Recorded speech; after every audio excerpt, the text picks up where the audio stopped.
মুস্তাফিজের শেষ ম্যাচে বাজেভাবে হেরেছে চেন্নাই সুপার কিংস। তবে মন জিতে নিয়েছে মুস্তাফিজুর রহমান। শেষ ম্যাচে দুর্দান্ত বোলিংয়ের পাশাপাশি একটি ওভার তো পুরোপুরি মেডেন ওভার দিয়ে বসেন বাংলাদেশি এই কাটার মাস্টার। তাই তো মুস্তাফিজুর রহমানের এমন দুর্দান্ত বোলিংয়ে হারের পরেও সবার মন জিতে নিয়েছে বাংলাদেশি এই কাটার মাস্টার। মুস্তাফিজের শেষ ম্যাচে এমন বাজেভাবে হারের কারণে প্লে অফের দৌড়ে কিছুটা পিছিয়ে পড়ে গিয়েছে মহেন্দ্র সিং ধোনির দল।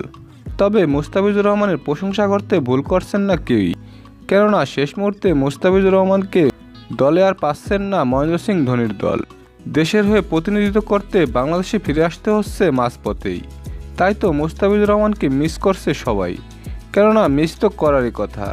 প্রথম থেকেই চেন্নাইয়ের হয়ে যে অসাধারণ খেলা দেখিয়ে যাচ্ছেন বাংলাদেশি কাটার মাস্টার, এটি তো কোনোদিনও ভোলার কথা নয়।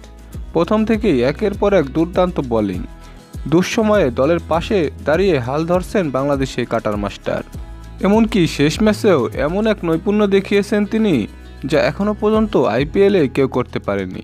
লাস্ট 12 বলে দিয়েছেন মাত্র 4 রান, এমনকি একটি ওভার পুরোপুরি মেডেন দিয়েছেন, যদিও উইকেট তুলতে পারেনি। এবারের আইপিএলে রান বন্যার আইপিএল বলা হচ্ছে। তবে এমন আইপিএলে যে একটি ওভার পুরোপুরি ডট দিতে পারবে কোনো বলার, এটি তো চিন্তাই করা যায় না।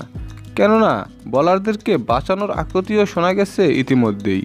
প্রত্যেকটি বলার একের পর এক বাউন্ডারি খেয়ে রীতিমতো হতাশ। সেখানে মুস্তাফিজুর রহমান পুরোপুরি উল্টো।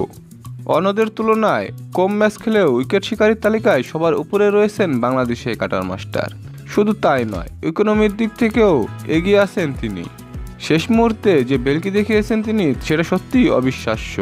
আইপিএলের মতো মারকুটে ব্যাটিং লাইন আপের সামনে একটি ওভার পুরোপুরি ডট দেওয়াটা সত্যিই অসাধারণ। তাই তো মহেন্দ্র সিং ধোনির মুখে শেষ মুহূর্তে মুস্তাফিজুর রহমানের প্রশংসা শোনা যায়।